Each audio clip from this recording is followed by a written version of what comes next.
Export into the cloud. Okay. Hi guys, welcome. My name is James Lockwood. I am a board member of Hispanic Hackers. We have Timothy Huang, who's also a board member. We have Eddie Reyes, who's also a board member. And we have Laura Evans, who is also a board member. Tonight we're having Miguel from Codubee go teaching us how to do some React stuff. I'm kind of curious. I'm excited. I'm hoping to learn some really good stuff tonight, guys. Some housekeeping stuff. Okay, yes. Today's event, we have Miguel Angel Zavala, like I said, co-founder of Codubee. He has been doing this for some time now. He's going to be teaching us the basics of React, how to do different things within it, and then eventually showing us how to host it. There are some prerequisites that he shared with us. They should be inside of the meetup page. There was a link to a repository in GitHub. I hope everybody's had a chance to download that already. Has everybody grabbed that already tonight? I haven't, because I didn't know what I was doing. Okay. Here, I'll share the link here on the chat here, Ted. Perfect. Okay, thank you. There were a couple prerequisites. One of them was downloading the GitHub repository, making sure that you have Node.js for the npm packages installed in your computer. Make sure you have Git installed, and also starting a Heroku account. I hope everybody's had a chance to do that. If not, I can share all of that, all of the links real quick. Again, let's see. Where is my chat? Here we go. All right. Next up. So a little bit about Hispanic Hackers for our new folks we have in the room. This group of software developers and hardware engineers of the Hispanic ethnicity, showcasing knowledge and experience and wanting to build their professional networks. If you're not Hispanic, that's perfectly fine.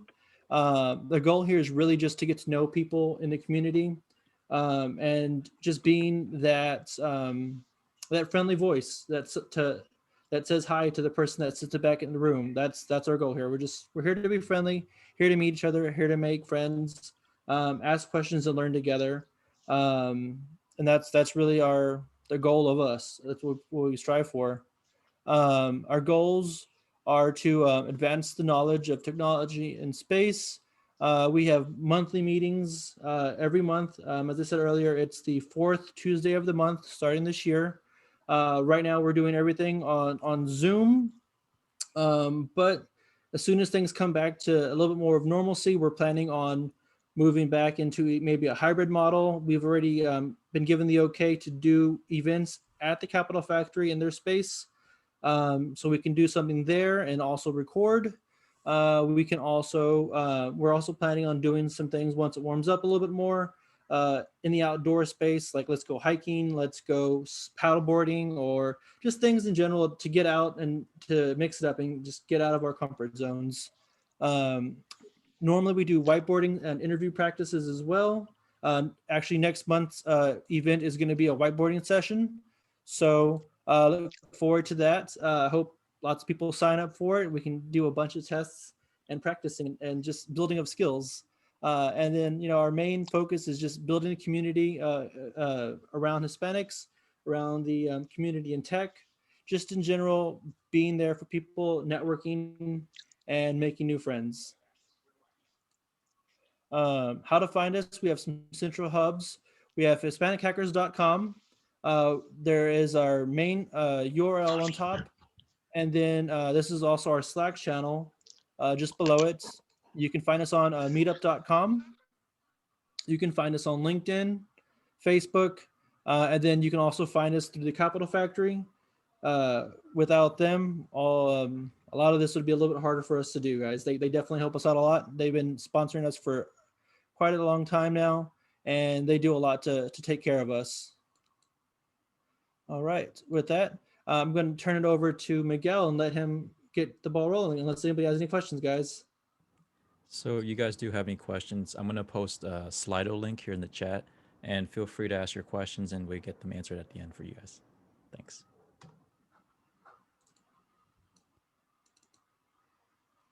All right.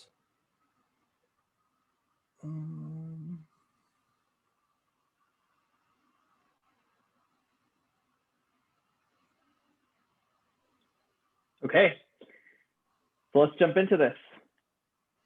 Oh, I think it's going too fast. There we go. It's an introduction to React, and this is really just an introduction. We do a little bit of a deeper dive in some of my classes, but this is just an introduction to get us to get our feet wet here, to get the ball rolling. So as I mentioned a little bit earlier, I like to have a very conversational kind of flow of the way I present things. So if you have questions, you can type them in the Slido, or you can just shout them out and I'll really answer them. I'm cool with that. Feel free to interrupt me. I'm not here to take the show. This is really your show as audience members to ask questions and figure things out. So some prereqs, as was mentioned before, are to download the long-term service version of Node.js. That was needed to have NPM installed. Without NPM, we won't be able to download our dependencies along with some other things.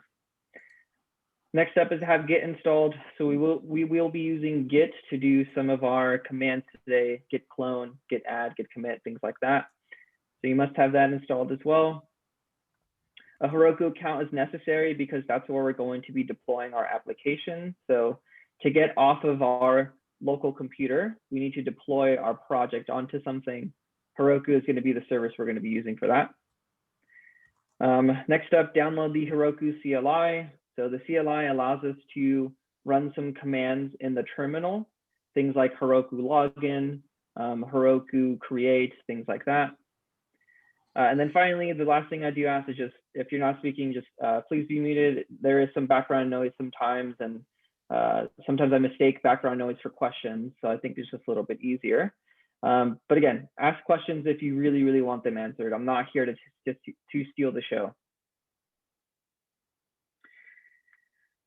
Okay, so a little bit about myself. I am Miguel Zavala. I am a first-gen Mexican-American. So my parents moved here from Mexico, and I'm first generation.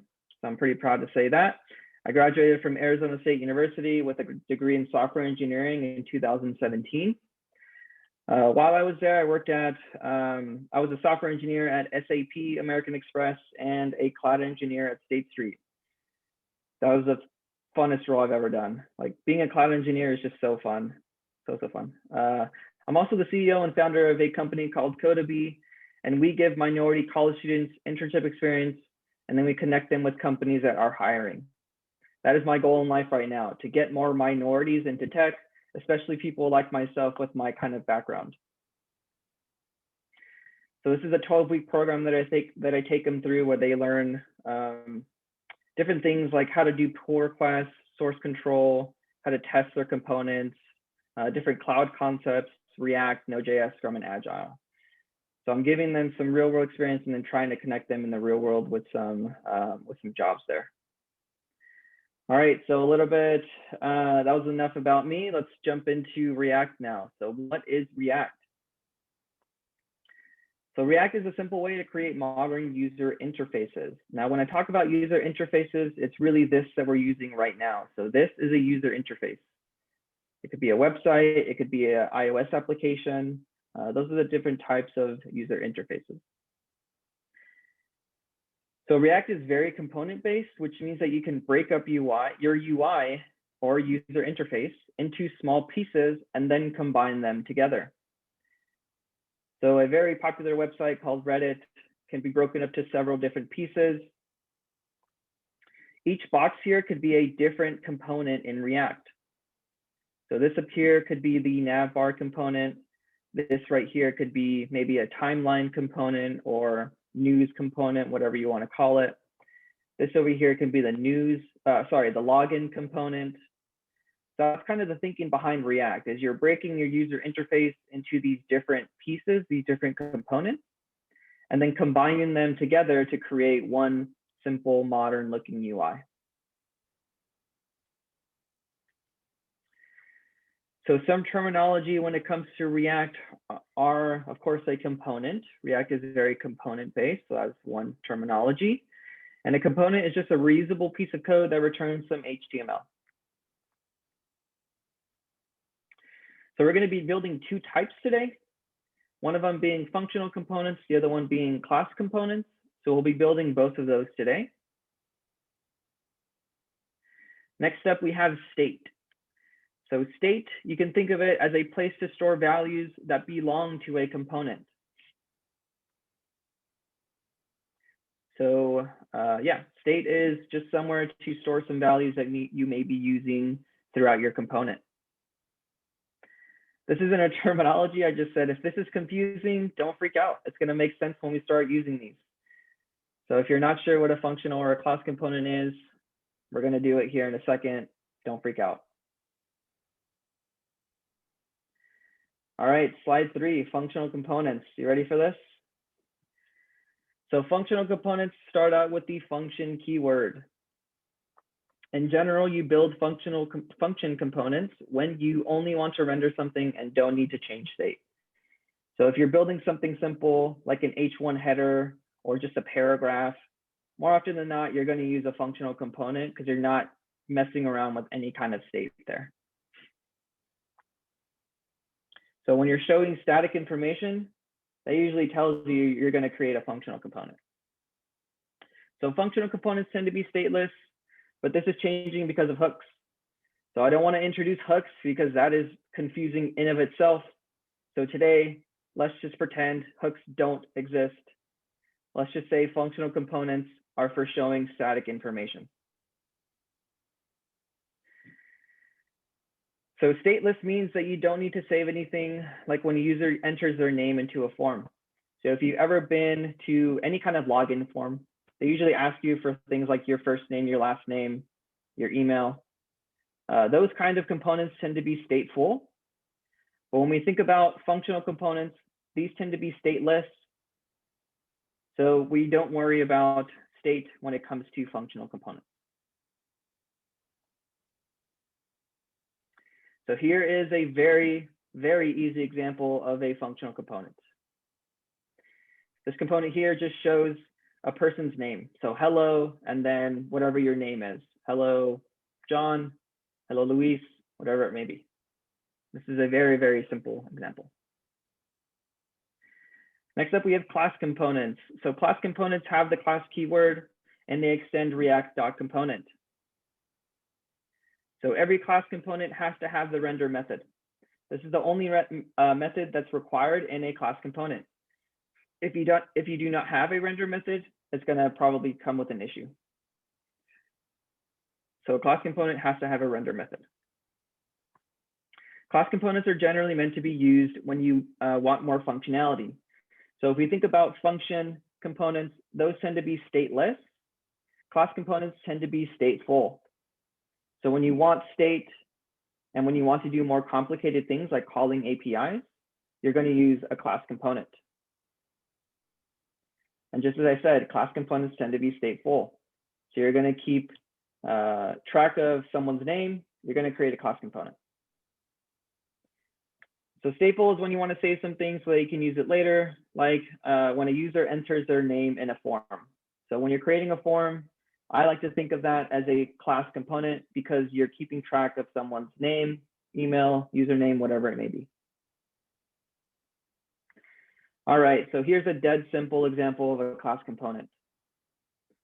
So while this isn't making use of state quite yet, you can see that, as I said in the bullet points here,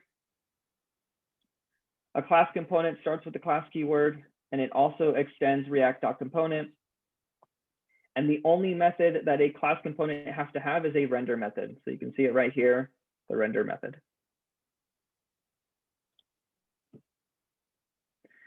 All right, so now I'm going to quiz you. I hope you're ready for this. So we said functional components are things that are static, right? I'm just showing something to the user. I'm not keeping track of anything. Class components is somebody entering something like their username or their password. So I have a question for the audience here. Let me hover over this. So do we think if we were to break up this sign-in component, do we think that the sign-in header here, do we think that's going to be a class or a functional component?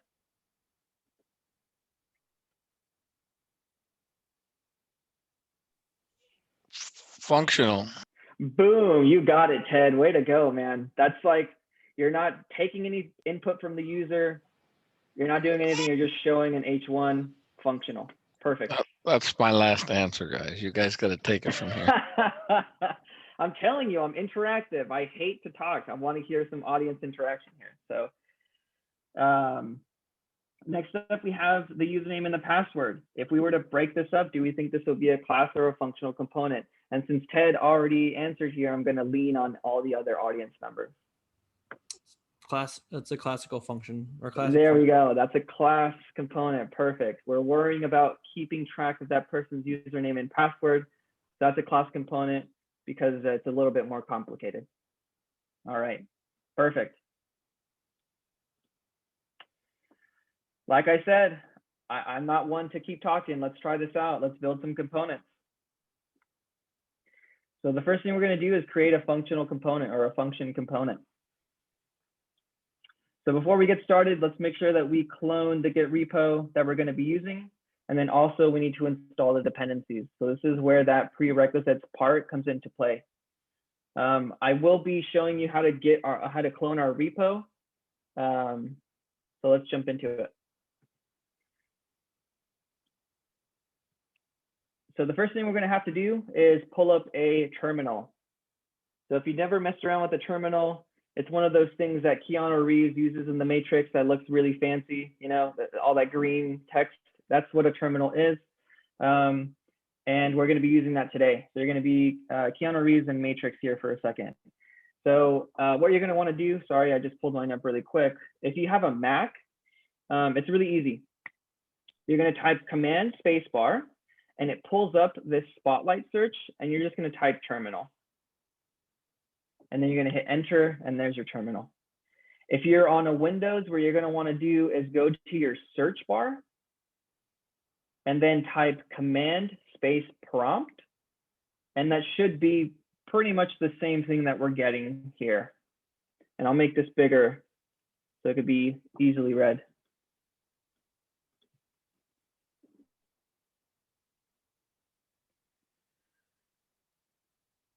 All right. I can see that everyone's got their terminal or their command prompt ready at the go now. So the first thing I always like to check is just to see if you have Git installed. So if you don't have Git installed, we can't run any of the commands. So why even bother doing them? So the first thing I like to see is Git installed in your system? So the first thing I like to do is type git -- version,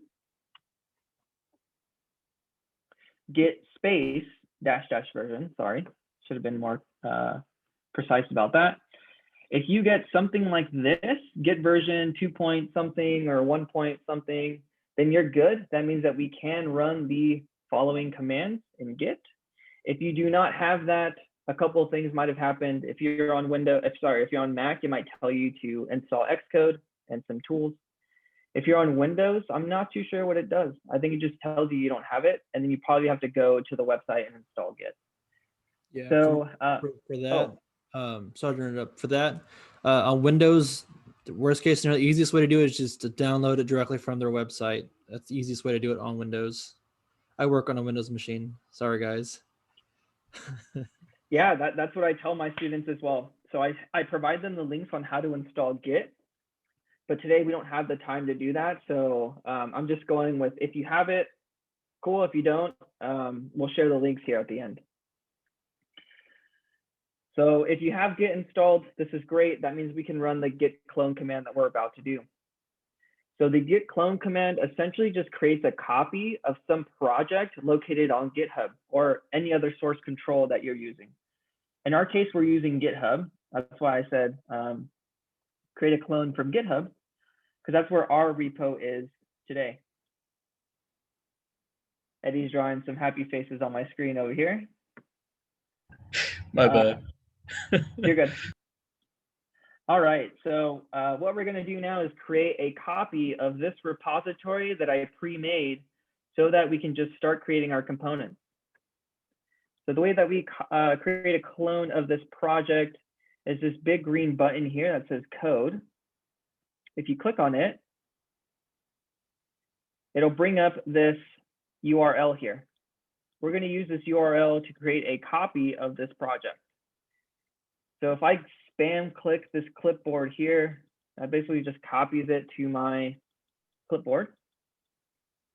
And now with that URL saved to my clipboard, I can now go to my terminal and type git clone space and then the URL. But before I do that, I want to make sure that I'm in the right folder before I create a copy.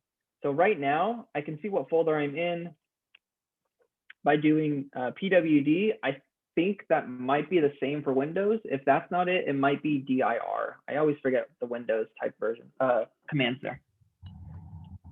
dir works. Yeah, dir, it just shows you your, I think the current directory and then what folders are in there as well. All right, so what we want to do is put this actually inside of our desktop folder. That's where we're going to do most of our work today, is in the desktop. So for Windows, if you did dir, it showed you what folders are inside of your current directory. For Mac, the command is ls. So what I want to do is switch from the current directory that I'm in into the desktop directory. So the way that I do that is by typing cd, which means change directory, and then space, followed by the name of the folder that I want to change into. So in my case, desktop is the directory that I want to jump into. So I'm going to do cd desktop, and I'm inside of my desktop now. So this is where I want to create a copy of the project from GitHub. All right, so now that I'm in my desktop folder, I can finally do my git clone command, which is going to create a copy of my project. So I'm going to do git space clone space, and then here's where I paste that URL that we copied from GitHub. And if you're having issues with anything, interrupt me. I'm here to help, honestly. All right, so git clone followed by the URL that we copied. You're going to do that, and you can see that Git is telling you cloning into HH React. And I named it HH React because of Hispanic hackers React. So this is a folder that has been created for us now. This is where our project now lives, HH React. If you do an ls or a dir, depending on if you're a Windows or a Mac, you'll see that that folder is now on your computer. So this folder now holds all of the code that was here on GitHub. Perfect. Now we have the project on our computer. Now we want to open up that project in our favorite editor. So the editor of choice that I like to use is called VS Code, but you can use anything you would like, whether that's JetBrains or what's another one? I think of the Atom. There we go. You can use Atom. You can use TextEdit if you wanted to, I guess. That would be painful, but you can use that if you'd like.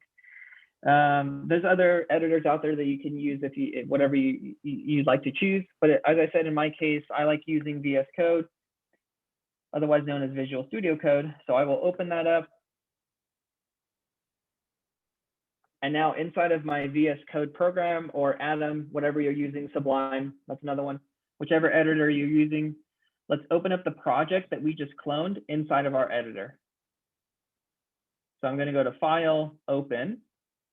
Since we cloned it on our desktop, you can see that I go into the desktop folder, and there is my cloned repository, HH React. So I'm going to hit Open on that. And here is our source code. Boom, all the stuff that we're going to be using today. Hey, Miguel. Yeah, what's up? Another way for like everyone else, which I'm sure you guys know, is like on your terminal, if you type code space dot, then it just opens the thing for you. Yeah, you're totally right. So you can actually use your terminal to open your project in whatever you want. So code dot or atom dot or whatever it may be. You just need to make sure that you are using the correct application name, because sometimes when it comes to spaces, like let's say for whatever reason you wanted to open it in Microsoft Word, the space actually screws up, I think, in terminal. But you're totally right, Edwin. Thank you for the tip there.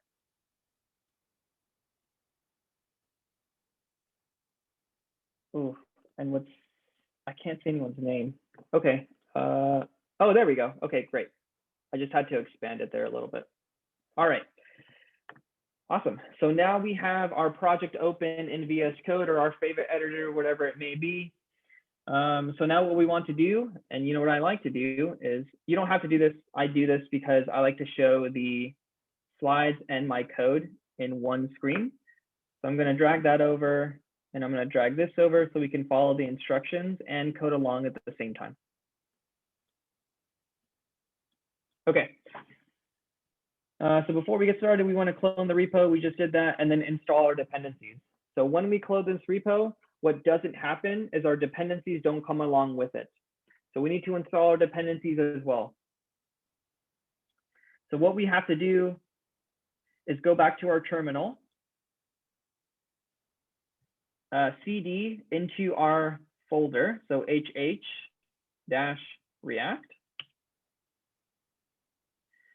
And then here we need to install our dependencies.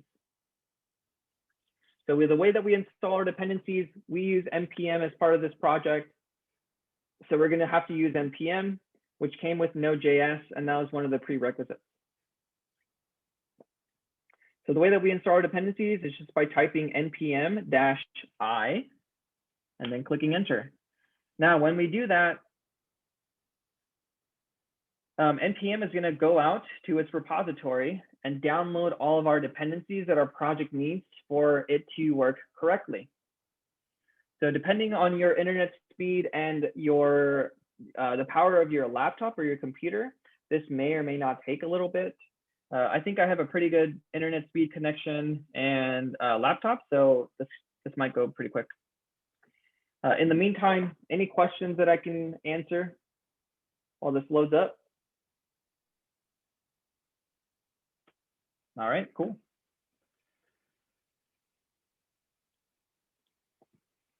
So once we're installing our dependencies, the next thing we're going to want to do is see what our app looks like. So without creating any components, what does our application look like? So we'll be doing that once these dependencies are done installing. And there's not too many in there that I added. So again, this shouldn't take too long. And there it goes.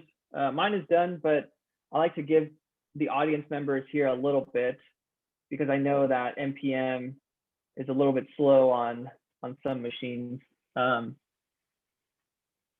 Cool. So I actually did a talk today on the git ignore, so I'll go into a little bit more detail about that while we're waiting for those dependencies to be installed. So the git ignore file is pretty important. It essentially tells Git what to ignore, what directories, what files. Now, what I mean by that is, let's say you didn't want to add your node modules to your GitHub. How do you prevent yourself from doing that without making a mistake maybe later in the future? The way that we do that is by creating a .gitignore file and by adding the node modules directory in our gitignore. So you'll see here at the top on line 4, node modules is the first directory we're adding in there. You should never push your node modules to GitHub. That is a big no-no. They're very big. That push might take a very long time. If I expand my node modules directory, you can see all of these different dependencies that would be pushed if we didn't have our gitignore file. So a gitignore is definitely important to make sure you don't make a mistake of pushing something like your node modules or something like your .env file. So your .env file should keep your keys for your APIs. That's something that you should hold close to the chest, and you should never push your .env file to GitHub. How do you ensure that? By adding it to your git ignore file. Quick little tip there. All right, so now that There we go. We oh, have a quick yeah, question. what's up? Yeah, what's up, Um, Tim? I got a question. Why choose the React library over Vue, Alpine, Svelte, or Angular? So I only know 2 of those. I haven't messed around with Vue myself, so I would be speaking out of place if I said don't choose Vue. One thing about myself is I never like to lie to anybody. So that's something that I'll use as a caveat. I have used Angular before, and I obviously do use React. Which one do I prefer? React, no doubt about it. Angular, in my opinion, is very cumbersome to learn. There are services that you need to build up. There is, I guess components wouldn't be the right word, but I forgot what they call them. There is components essentially you have to build. You have to build pipes to like maneuver data. So I do not like React. Very cumbersome, very big as well. React, you can honestly start with React by importing it into any single HTML file that you have. It is dead simple to understand. This is I would say what I'm teaching today is like level 2 of React. So if you understand this, you're golden. But React is dead simple to understand. You can import it into any HTML document you've ever created. So React, in my opinion, is very, very simple. Angular is cumbersome, definitely. Okay. React is also very team friendly. Like most companies use it because of that. It allows different departments to like just come in and do what they have to do without breaking the code. Yeah, you're absolutely right. The thing about React, as I mentioned, is very component based. So one team could be working on a set of components, another team could be working on a different set of components, and you can commingle that or not commingle it. So you're totally right. Good point. And I have a second question coming in here. I'm going to try to paraphrase this. So what is the best practice for the .env file in React Native? And feel free to tackle this later if you're going to cover that. So React Native, that's another thing that I haven't tried out. When I started developing my applications, I actually do it with Xcode directly or with Android directly. So I like to jump really in there, really deep, as opposed to doing something in React Native. So I haven't done React Native quite yet. But of course, your .env file on anything should be held as close to the best as possible. You should only include your keys in there and never push that to GitHub. That's the first thing and most obvious thing, right? You should never push your keys to GitHub.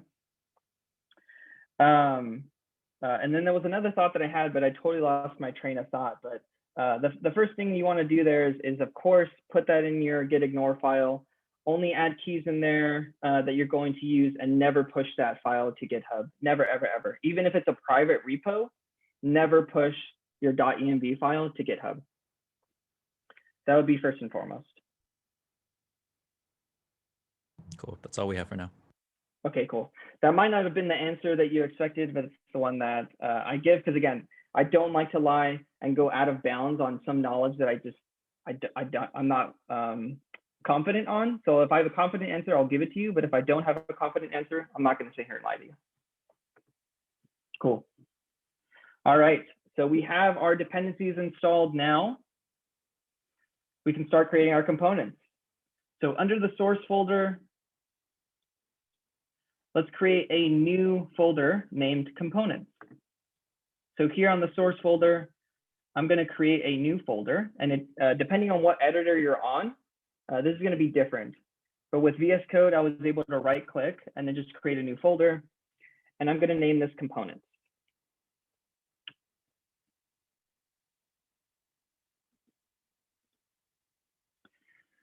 All right, so next up, go to source components folder and add a new file named hello function.js.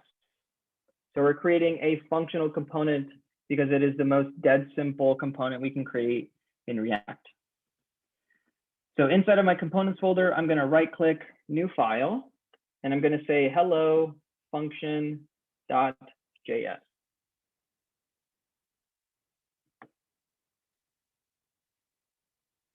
All right, so now in this hello function file, I want to use the function keyword to create a function component. The first thing I need to do with most React components is I need to import React from the React dependency.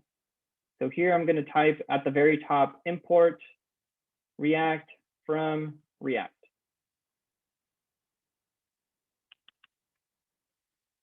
I'm going to give it some white space there, and now I'm going to start my functional component or my function component. So now in line 4, I'm going to type function, hello function.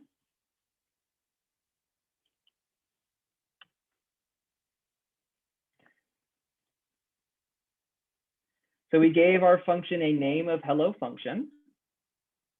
And now as part of this function, let's return an H1 element that says hello world from function component. So inside of my function here, I'm going to type return, give it some parentheses there. And then I'm going to create an H1 HTML component. And I'm just going to say hello world from function component. All right, and then I'm going to hit File, Save to save those changes.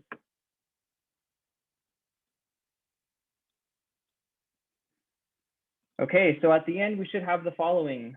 The function keyword with the hello function name, some parentheses followed by some curly braces, and then a return statement that's just returning an H1 element that says hello world from function or functional component. Last thing I need to do here is in order to use this function later in some other file, I need to export it.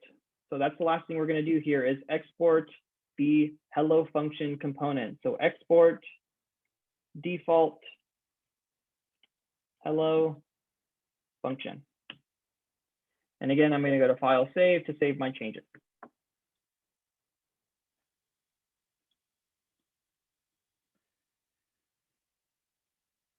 Okay, so now that we've created our component, we can make use of it.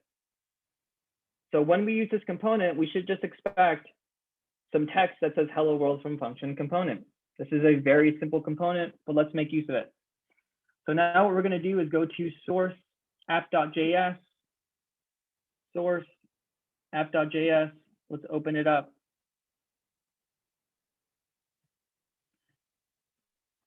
And then we need to import the component we just created. So you can notice here on the last line, we said export. The opposite of exporting is importing. So that's what we need to do now inside of our app.js. Import hello function. And then we need to give it a location of where we're importing it from. So where is our file?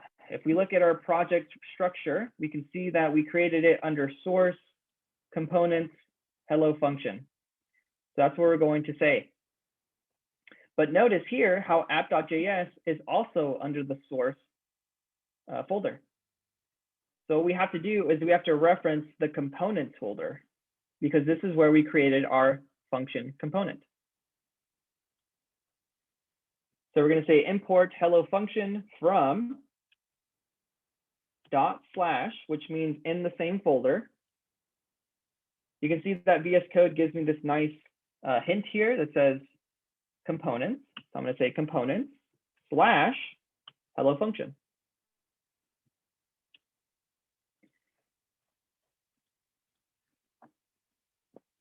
So import hello function from // components / hello function. And you don't have to add the .js. That's already implied. No need to add the .js. So step 9, let's now use our hello function component that we created inside of the div here between lines 6 and 7. So I'm going to add a new line there in between lines 6 and 7, and I'm going to say hello function. And I'm going to save that. And step 10, let's see if this worked. So let's open this project inside of our browser. So I need to go back to my terminal and npm, this project actually has some scripts that we can run to start our project. One of the scripts that we can run to start our project is called the start script. So we can use npm to run our start script. So let's go ahead and do that. npm start. When I do that, you'll see that npm is going to run that script. It's going to start our development server, and it's going to open up our project for us. And if everything went correctly and smoothly, we should have some text. Boom, hello world from function component.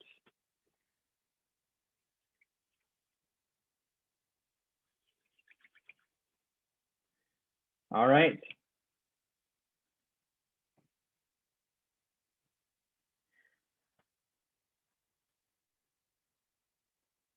Were there any questions?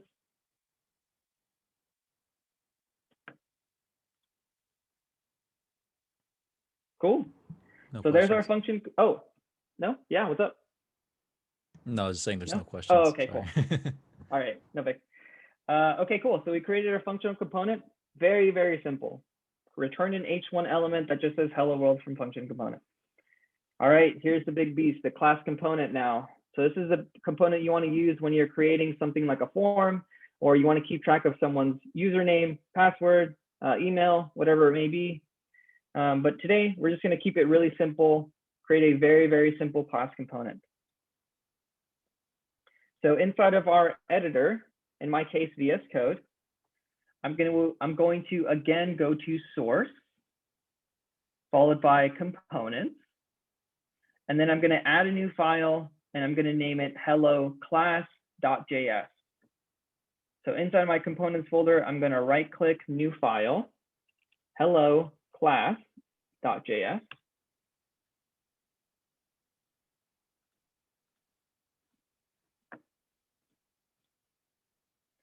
Now in that file, we want to use the class keyword to create a class component.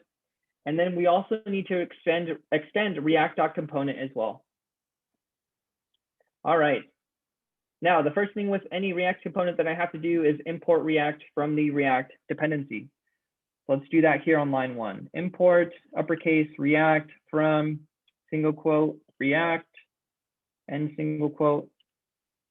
And there we go.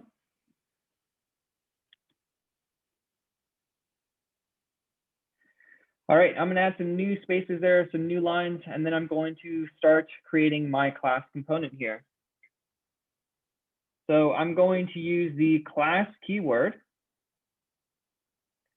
I'm going to name it hello class. And I also need to extend React.component. And there's our start of our class component.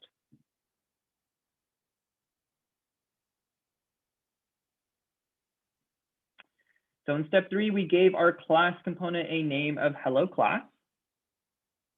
In step 4, I mentioned before that the only method that a class component has to have, it's a requirement, it has to have a render method. So now let's use the render method to return an H1 element that says hello world from class component. So I'm going to use render here,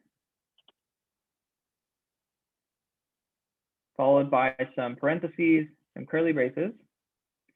Inside of the curly braces is where I want to return my HTML, my H1 element that says hello world from class component. I'm going to return H1 hello world from class component.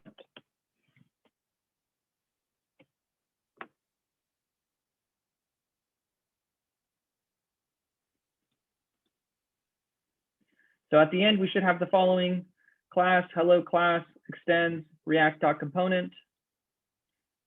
We're going to use render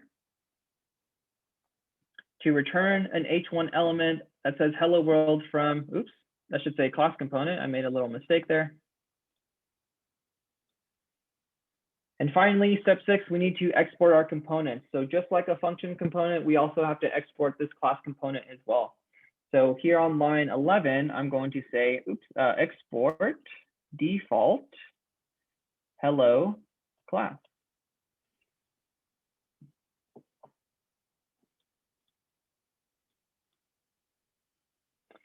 Okay, now that we are exporting it, we can now import it into our app.js. So let's go ahead and do that next.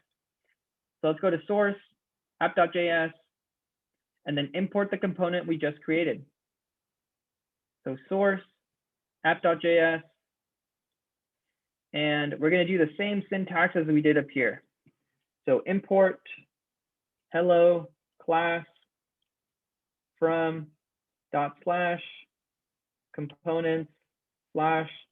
/hello class.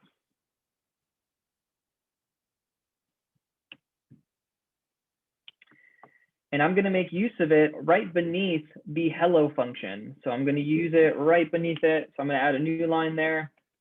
And then I'm going to say in here, hello class, and close that. All right, now when I hit save from this, when I hit save on this file, we can now open the application in our browser. So the cool thing about the Create React app is that it has a way of kind of picking up new changes and then pushing them out to the browser. So that is a feature of the Create React app, which is the way that we created this project. So just by saving this file, we don't need to start up our development server again. React knew that we had some new changes and it updated the front end accordingly. So if you go to the front end, there's that component that we just created. Hello world from class component.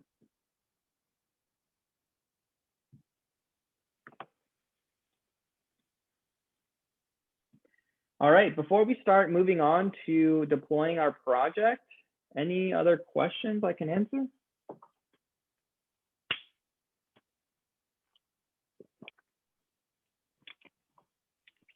All right, cool. Let's deploy our application.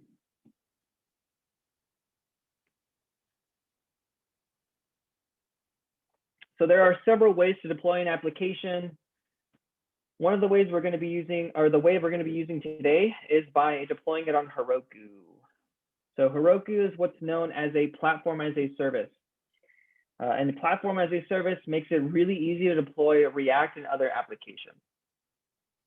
So if you know anything about cloud technologies, there's different kinds of infrastructure. So there's infrastructure as a service, there's platform as a service, there's SaaS as a service, there is on-prem. So there's different kinds of infrastructure, and each kind of different infrastructure introduces a new level of complexity. The good thing about platform as a service is there is zero complexity to it. You just type some commands and Heroku handles everything else. You don't need to worry about creating a server. You don't need to worry about managing a server, installing any updates, handling downtime, handling load balancing, things like that. So Heroku makes it dead simple, super, super simple. And that's why we're going to use it today. So it's a platform as a service. Heroku is a platform as a service because we don't have to worry about maintaining any servers. That's a really big benefit. Maintaining servers is a burden. If you don't have the right amount of people, maintaining servers can get really, really costly and very cumbersome as well. So let's try it out. Let's deploy our application to Heroku here. So here, we are assuming that you have created a Heroku account and you've also downloaded the Heroku CLI. So Heroku is where we're going to be deploying our application, and the CLI allows us to do the Heroku commands right in our terminal. Okay, so what we're going to do now is open up our terminal. We have one at the ready, and you know what? I'm going to put this side by side again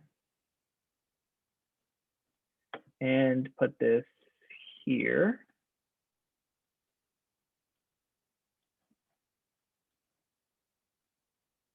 Okay, so once we have our terminal open, you can notice that if I type anything, it's not going to respond to me. I can keep typing as much as I want and it's not going to respond. The reason being is that we still have a running process inside of our terminal. What I mean by that is when we started up our React application, that is a running process and it's not going to stop until we tell it to stop. So in our terminal, we need to tell the application to stop running. So the way that we do that is by typing Control-C, and that returns the command prompt or the command line to us. So that gives us back control of our terminal, which is what we want. Okay, so the way you can figure out if you have Heroku CLI installed, I think is by typing Heroku --version. Let's take a look, and there we go. Yeah. So if you type Heroku space -- version and you get a version number, that most likely means you have the Heroku CLI installed. And that's what we want. Cool. So step one, open up a terminal to the HH React cloned repo. So when we open up our terminal, we had this process running. We wanted to stop it, so we did Control-C. When we did Control-C, it returned control back to us. And you can see that we're already inside of the HH React folder here, which is what we want here in step one. Perfect. So step two, in the terminal, we're going to type Heroku Login. So we're going to type Heroku space login. When we do that, Heroku tells us press any key to open up the browser to log in. So we need to log into our Heroku account. It might take me off screen here, and I'll see if I can drag it over. Hopefully I remember my password as well. Let's see, should have done that earlier. All right, cool. So there we go. We have this came up. So I'm gonna click login on that, and I'm gonna click login on that, and I have an issue. So I think I might be using the wrong password. And there we go. All right, cool. So now that I've logged into my Heroku account, it says you can close this page and return to your CLI, and you should be logged in. And you can see that when I return back to my terminal, it tells me you've logged in.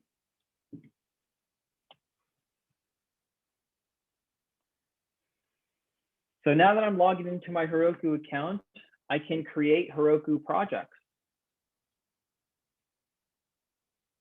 So after logging in, I can now create a project using the Heroku CLI, using this command. And in this command, the $app name is the name of our Heroku project that we want to create. So this can be any name that you want to give it. So let's run this command. Inside of the terminal, I'm going to type Heroku space create space. And this is where I want to enter in any app name. So this can be, as I said, any application name that you want to give it. So I'm going to name it HH React, and I'm just going to give it a date. Today is February 23rd, so I'm going to say 2/23/2021. That way I know that I can create this project and then just delete it later when I'm done with it. All right, so I created a Heroku project. This means that now, since I've created a project, I can now send my React application to this project, and you'll see how easy it is to deploy. Oh, shoot. So I think I missed a step. So I'm going to redo that real quick. So what I needed to do was actually add the build pack. Now, I forgot to do that. If you don't add the build pack, what happens is when you start deploying, it's actually going to fail because the build pack isn't associated with this project. So you need to include this build pack here, or else your application is not going to deploy correctly. So apologies for that. Let me redo that command. So I'm going to do Heroku create HH React. And here I'm just going to give it a bunch of numbers, random numbers there. And then space /build pack space Mars / create -react -app. Okay, now that I've associated this build pack with it, now let's push enter. And there we go. All right, so we created a a separate Heroku application here.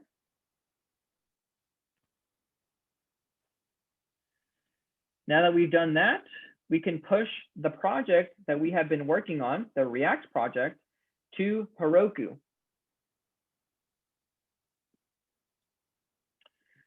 So inside of our terminal, we're going to git push Heroku main.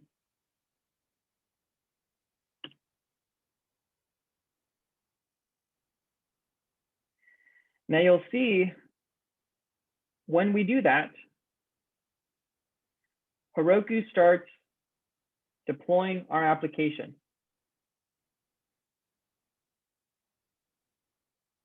That's all we had to do. You expected me to say more, but that's it. That's how you deploy to Heroku. You create a project, you push your project to it, and you're done. So one thing I will say is that we pushed the project that didn't have our changes in it. So we'll push a project here in a second that has our changes in it.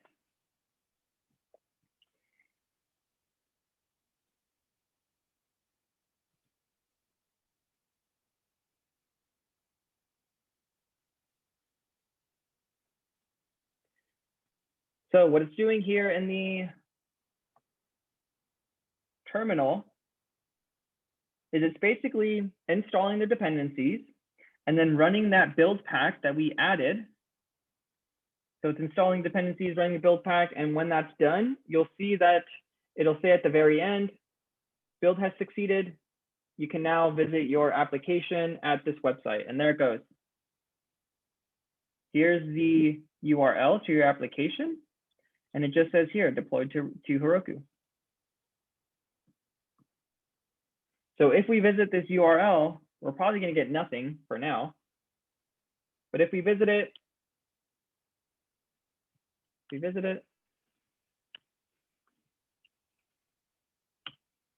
there we go. It might take a second to load up. But when we visit this, it should be empty because we haven't pushed our latest changes. And there it is. So here's our empty project that we started with. Now let's push the changes that we made to it, those two components, right? That's what we want to see. So let's go ahead and do that. So back in our terminal, if we type git status, you'll see that there are some changes that we didn't include when we deployed our application. Notably, basically all the changes that we made. The components folder that included our class and our function components, and also our app.js file where we imported our components.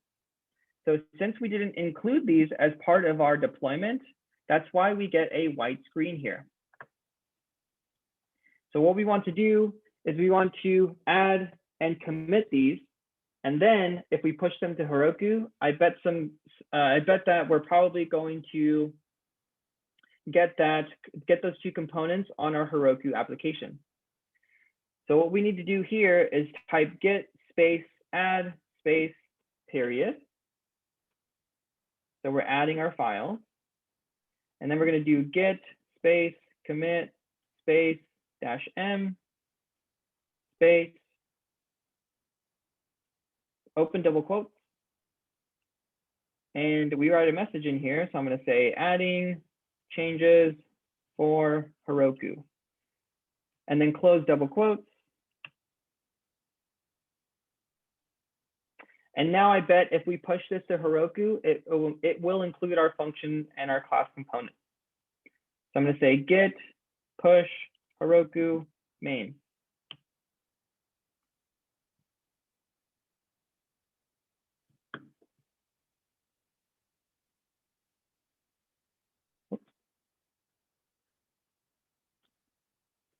All right, so it's going out, it's downloading our dependencies again, and it's using that build pack. So let's let that work for a little bit. And then when that's done, we'll reload our website and see if those changes have now been applied. In the meantime, are there any questions that I can answer for anybody?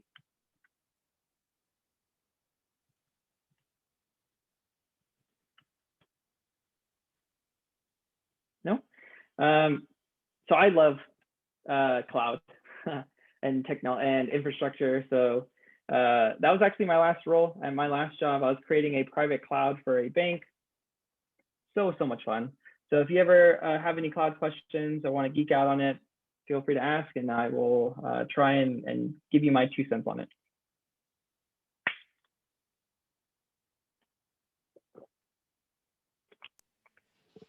So Miguel, what do we reach you through LinkedIn, or how would we reach you to ask you a question? Please, LinkedIn is a great resource. I'm on it all the time. So yes, LinkedIn is definitely the way to go to reach me if you have any questions. Here to help.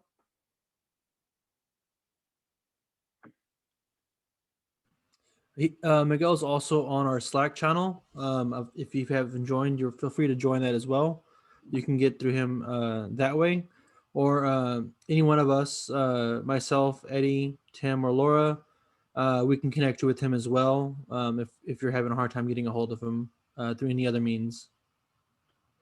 And is that Slack channel the same as the Capital Factory? Or that's a different one for the hackers. This is the Hispanic Hacker Slack channel. I believe the link should be inside of the chat. I'll double check, and if not, I'll drop it in. Okay, thanks. Mm-hmm.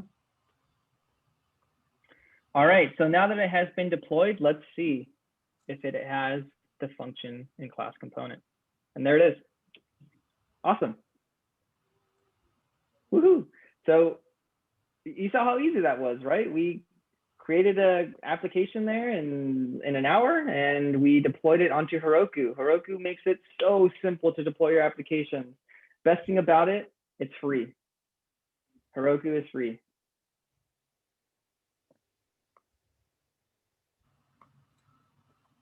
Awesome.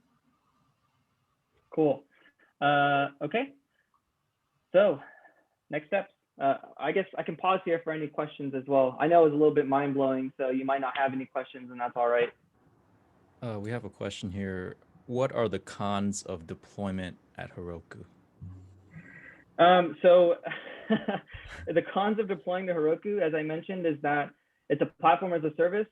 So they handle everything for you, and you pay a premium for that. So the free tier gets you some things. It gets you like a free deployment, but anytime that there's 30 minutes of inactivity, they actually shut down your website until someone else reaches it, and then it starts up again. 30 minutes of inactivity, they shut down your application. So when you pay them to get off the free tier, it comes at a little bit of a premium. So if you have a bunch of users and you're using Heroku, you're going to pay a lot for that. So that is one downside, is that they handle everything for you, which comes at a premium, so cost. If you have the knowledge on how to deploy your application using like the npm run build command, you could do it that way as well, but then you have to manage the servers yourself. Something like an EC2 instance, you have to manage it yourself. And I'm gonna bundle. There's another question. Yeah. Sure. According to you, what are your top 3 deployment platforms that you would recommend? AWS seems to be the gold standard. So I think AWS has Elastic Beanstalk, I think is the same thing as Heroku. So I think that's the gold standard. In college, started messing around with Heroku. So my heart is in Heroku because they gave me that free tier and they lured me in with it. So that's why I tend to use Heroku still. But AWS, when it comes to cloud, seems to be the gold standard. And of course, you can use pretty much any of the other ones, and you're going to get the same kind of uptime, guaranteed uptime, I should say. So AWS, GCP, Azure, those are the 3. I have heard some other ones that the college students that I train have been mentioning, but I forget what it is. I should have written it down, but they mentioned some other ones. But in my opinion, AWS seems to be the gold standard. If you know AWS, it's good for your application. And then it's also good knowledge to have if you're going to go apply for other roles. Nice. I agree with all that. I would also add for like client side projects, or if what you're deploying is just like a web page or a React app, you can also look into Netlify. There you go. It doesn't have it doesn't have the server side. It's only just for like the what they call the static assets, right? The JavaScript files, the HTML files. You will still need like a cloud platform if you want to write backend code, or if you want to add backend services through Node or whatever system you want to use. But yeah, Netlify is super cool. It hooks into your GitHub or your GitLab or whatever you got. There you go. That's the one I couldn't think of, is Netlify. I've seen that a ton on the Reddit CS career questions, and also my college students have brought that up quite a bit. So you're spot on there, Eddie. Another way I've heard of using is Amazon S3. So you mentioned static assets. So S3 is built for static assets. You can also deploy to Amazon S3 if you wanted to. So that would be another way you could go about it. Like I said, I'm particular to Heroku though, because they messed with me and they gave me some free tier in college. So they kind of lured me in. So that's the route I go, but there's other services as well that pretty much provide the same thing.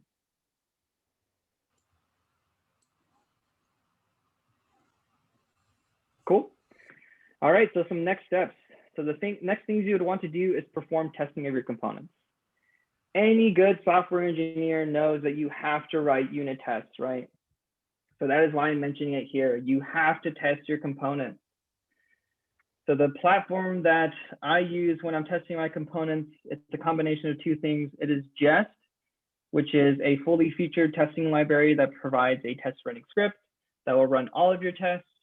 And it also provides an assertion library. So Jest is the first thing, and Enzyme is the second thing. So Enzyme is a library that makes testing React components really, really easy. These two things, you should be able to test your components completely. But you don't want to skip on that. Unit testing in general, is something that most developers despise doing. They're just not fun things to do, but you have to do it. You have to do it. Yeah.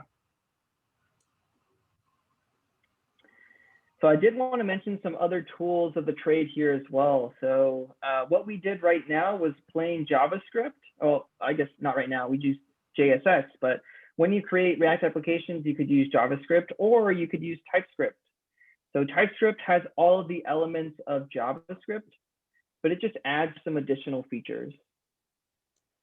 So things like it compiles your code to easily find errors. So in JavaScript, you actually have to run your code in order for you to find errors. TypeScript kind of does that before you run your code. So it makes it really easy to find some simple errors. It also has strong static typing for variables. So things like if you wanted to say this is a integer or this is a string, in native JavaScript, that's not really a thing. You just use variable names like var, let, or const.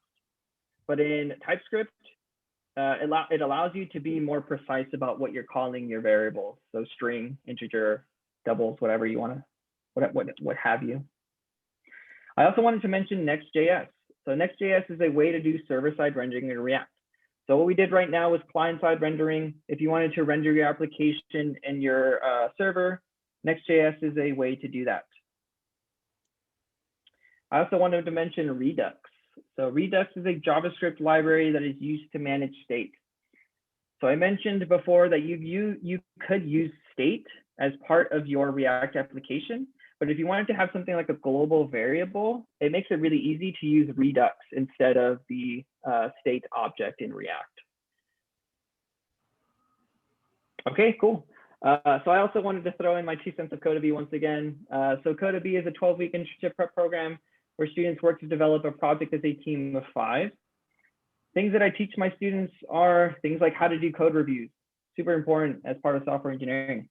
How to do pull requests. You work on an Agile and Scrum team. We do testing, so how to use Jest and Enzyme, along with Mocha for Node.js. We also go into source control, so what is Git? how do you use Git, how do you resolve merge conflicts, things like that. We also teach API concepts, cloud concepts, React, Node.js, and you're also going to gain some presentation skills and communication skills. We're completely remote, so we meet just like this via Zoom or Google Meet, and students learn how to communicate with each other, how to review each other's code, and things like that. So if you're interested in applying, you can go to codubee.com. I did want to mention that we're completely free. So we are totally free. I mostly want to get more minorities into tech. That is my main goal in life. So if you're interested in applying, you can go to codubee.com and apply there. So how is the applying process? Is it kind of like luck of the draw, or what type of students do you look into taking? Because I'll be really interested in doing this. Yeah, so I do everything. I do everything, dude. I teach my students. I reach out to companies, try and get them hired. I do info sessions like this, so I can tell you the interview process. So what happens is you go to codubee.com, you apply on our website, and then so our spring session is going on right now.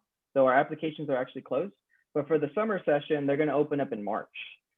So March, they open up, you apply, and then I send you an email. We have a 30-minute intro call where I see where your programming is. So like, do you know what a for loop is? Can you do some if-else statements? Do you know what an array is? Things like that. And then based on that, we kind of get all of the students together, and then we figure out like which ones do we think would be a good fit, who wants to work on what, and things like that. And then if we think that you're a good fit, we usually send you an email saying you've been accepted, and then we start our program, as I said, in summer. Sweet. So we run every semester. We run with the school session. So the spring program started February 1st, and it's going to end here in February, March, and April. And then the summer one is going to start in June. So there's a break in May, and then you start back June, July, ends in August. Yeah, because that break time is where I do the interviews.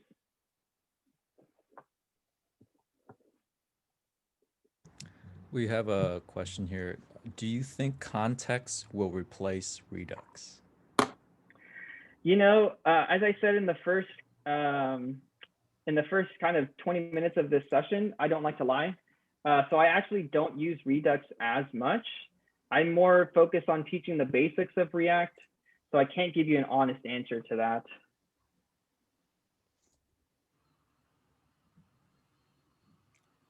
And I have a question as well. I wanted to touch on some of the styling libraries. I'd like to get your opinion on that. So maybe if you can talk about your experiences, maybe with Sass or style components or Tailwind, CSS or something like that, that'd be cool. So the main one that I use is React Strap. Is that what you're talking of? If you've ever heard of that?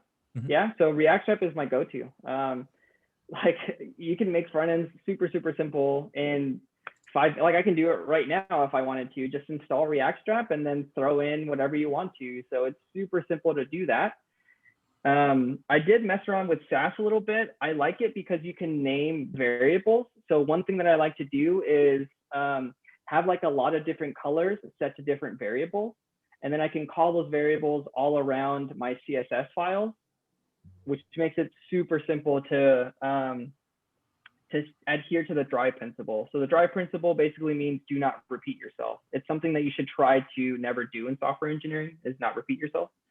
So by having variables, you don't have to like stick a certain color in a lot of different CSS files. You can just call that variable in your CSS and then create that variable in a file and then just change that color whenever you need to. And it changes it wherever you need. So React Strap, definite go-to, super simple to use. And then Sass, I would highly recommend it if you're gonna wanna use variables in there as well. Okay, cool. And have you had any recent libraries that you use that you would recommend?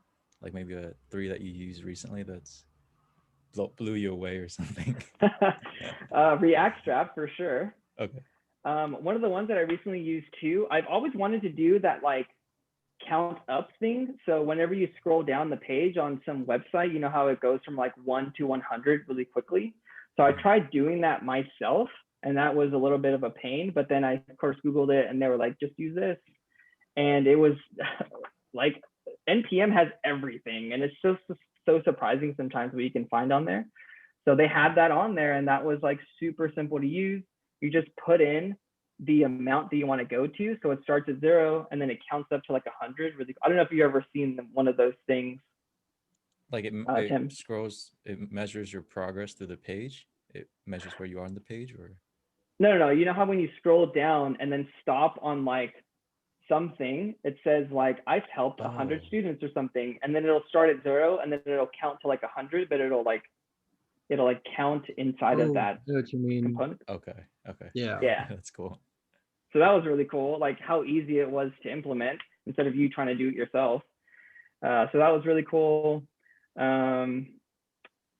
was another one that I used? AWS has a bunch. Like they have so many NPM modules just to make AWS services so much more simple. I think the most latest one that I used was using like geolocation. So you would use the AWS NPM module to type in like a certain zip code, and then it would tell you like all of these surrounding zip codes around it just by giving the zip code and like a certain distance. And I was like, man, like this saves so much time for developers. Like I'm so glad NPM exists. They save so much time. Cool. Yeah, that was really specific as to one of the projects that I was working on. That's why it kind of blew me away. And I was like, I don't know how you were able to figure this out, but thank you, because it helped me.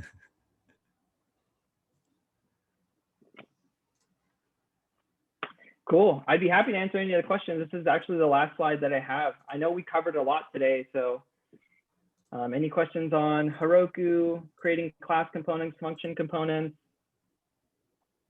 how you can reach me, really anything here. Hey, Miguel, this is Zavala. Hi, Deval. How are you, man? Good, man. So this is really amazing, the thing which you're doing, like 12-week internship, and that too for free, like encouraging people. This is great. And yeah, are you been doing on YouTube or something as well? Like projects or something? You know, I tried doing YouTube there for a little bit, but then what I started realizing is I love teaching my students, man. To see their eyes go from like, man, I really don't understand this, to them like it clicking gets to me. So I dedicate all of my time to my students. If they need me on a Saturday at 10 p.m., I'm there for them. So I just don't have the time to do YouTube, because at the same time I'm teaching my students, I'm also trying to like build my business and get some partnerships with companies to get my students hired. So when I'm not spending time with my students, I'm spending it on my startup. No, that's great. That's great. You have something. Yeah. So, yeah. The reason why I asked is that this might give you an initial boost, that if you have pretty good projects on YouTube, it might grab attention of people, right? So yeah, because let me know if you need any help in promotions as well, as we do it for free, right? So if you want something help, we have a page called React.js1 on Instagram, and we have around like 90,000 people there. If you want some promotional help, yeah, I can do it for free, no problem.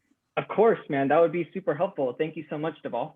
Yeah, just let me know any pictures you want to share, and I'll do it for free. Don't worry about it. Okay. Perfect. I'll send you a request here on LinkedIn in a little bit, and then we can start chatting about connecting there. Awesome. All right, man. That was great. Today's session was amazing. Thank you. You're welcome. I'm here, and just as I'm here for my students, if you have questions, I'm here to help. I'm just trying to help people is really my main motive in life. No, that's perfect, man. All right, thank you, man. Of course. Hey, it says here company name. What do we put for that? Oh, so make sure, so when you go to the landing page, make sure that you're signing up for the students and not the employers, because I think the landing page that I send you to is for the employers trying to hire students, but then in the nav bar, I also have the students that can sign up there. I see it now. Thanks. Of course. Hey, Miguel, this is Eddie. You do some amazing work. Thanks for sharing it with us, and just thanks for doing it in general. Do you folks ever use like guest speakers or like or like guest topics or things like that? If you're ever interested in that, I'd be personally interested, and there might be other folks in Hispanic Hackers that might be interested. Yeah, that's something that I definitely do. I gauge the interest of my students, so I ask them, who do you want to talk to? Do you want to talk to an intern that went through Microsoft? Do you want to talk to a CTO of a company? Do you want to talk to somebody who works at Facebook? Like, what do you guys want to do? So yes, we do bring in guest speakers, but I let my students decide because the program's not for me. It's for them to decide what they want to get out of it. But yes, we definitely do that. Awesome. Cool. Yeah, and we're already linked up, Eddie. Yeah, excellent. Yeah, if you're ever interested, yeah, I can personally, lend my my knowledge on on whatever stuff I know, and there's other folks on here too that can give I mean there's mentorship, and then there's also like, if you ever say if like your students are interested in like, oh, this command line stuff, I want to like learn a little bit more about it, like what are other commands we could do, like a command line talk is something that that maybe would be cool to some students. Like how do backend services work, or how to things like that. There's lots of things you can branch out if you're ever interested. Yeah, we have folks that can talk about lots of those things. Yeah, Tim gave an intro to Python talk. That might be another one if your students are interested. Cool. Yeah, I think that's funny you mentioned the command line, because when I tell them to do like a CD, they're like, oh man, this is like Matrix. I feel like the Matrix. And I'm like, there's so much you can do with the command line. Like, it's I wish you knew more about the command line. There's just so much. I would love to give a command line talk if you're ever interested. I've done it in what's the Austin Diversity Hackathon, the one that they put on by Women Who Code. I give a workshop every year, and yeah, I give one all about the like the bash and the Linux command line. Cool. Yeah. Yeah, I'll bring it up to them and then see what they want to do, but I'm sure they'll be interested. Like, my students are a sponge right now. They want to learn as much as they can. Awesome. Cool. Thanks for the offer, Eddie. Yep. All right. Well, I guess that's kind of it for tonight, guys. We'll stick around for another 5-10 minutes or so. As always, you can reach us on our Slack channel. You can find us on social media at Hispanic Hackers, our website, and at our meetup.com. You can get a hold of Miguel also through Codubee, through his email address, through LinkedIn. Please reach out to him, connect with him if you have questions. You want to, even if you just want to talk and say hi, I'm sure he's cool with that. And yeah, that's kind of it for the night, guys. I appreciate everybody for showing up today. Thanks again, Miguel, for helping us out tonight. I'm going to, this was posted live on Facebook on Hispanic Hackers, and then I'm also going to get the copy of the video itself through Zoom, and I'll have that. I can post it, I guess, like on our meetup maybe, or maybe drop it on our Slack channel or something like that, if anybody's interested in a copy of this also. And before you guys go, it would be cool just to take a photo and just to have some something fun. If you don't want to, you can turn your camera off, and we'll take a photo here, both James and I, so that. Damn, I'm not ready. Come on, get ready. All right, so you ready, James? Yeah, go for it. Let's go in 3, 2, 1. Seconds for anybody that messed up or closed their eyes. 3, 2, 1. All right, cool. Yeah, thanks again so much, Miguel. It was a great talk. I definitely kind of feel like reliving